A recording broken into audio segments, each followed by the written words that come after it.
your first thoughts on what you really make of these allegations by Prime Minister Trudeau on the Indian government. My name is Michael Rubin. I'm a resident scholar at the American Enterprise Institute and a former Pentagon official. Prime Minister Trudeau, I think, has made a huge mistake.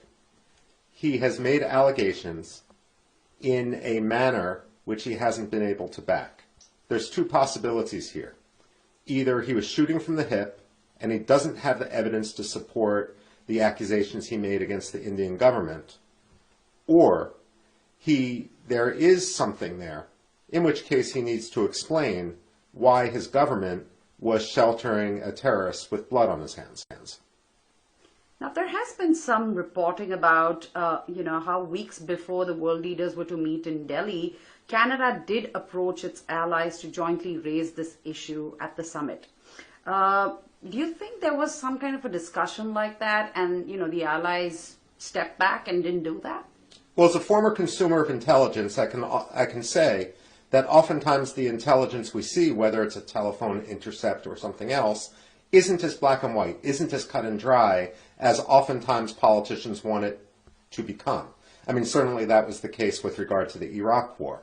So when you have a situation like this, perhaps Prime Minister Trudeau raised the issue, but there wasn't necessarily consensus on what it meant. And regardless, let's not fool ourselves.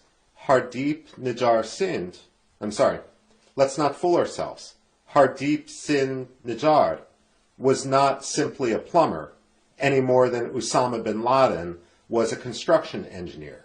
He had blood on his hands through multiple attacks, and therefore, while Secretary of State Blinken may after the fact say that the United States will always stand against transnational repression, we're actually being hypocritical if Secretary Blinken makes that statement, because after all, what we're talking about isn't transnational repression. We're talking about transnational terrorism, and what the United States did to Qasem Soleimani and what the United States did to Osama bin Laden is really no different than what India is alleged to have done in this case.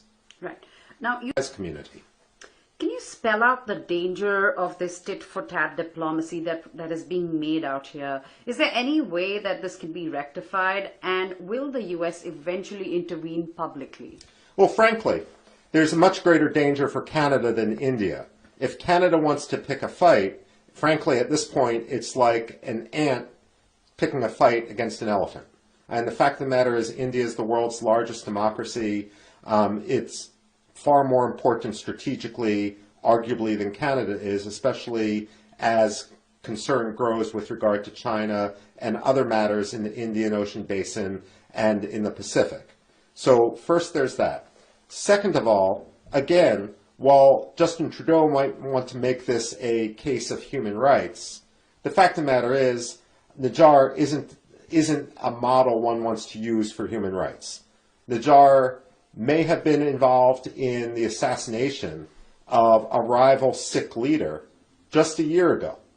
At the same time, he has blood on his hands through multiple attacks. He entered Canada with a fraudulent passport. And the fact of the matter is, this is no Mother Teresa we're talking about. And frankly, many in the United States security community, and I believe actually many in the Canadian security community, probably understand that Justin Trudeau has gone too far. So this isn't a fight he wants to have. I suspect that the United States doesn't want to be pinned in the corner to choose between two friends, but if we have to choose between two friends, increasingly we're going to choose India on this matter, simply because Nijjar was a terrorist, and India is too important, our relationship is too important. Justin Trudeau probably isn't long for the Canadian premiership, and then we can rebuild the relationship after he's gone. Now, what's your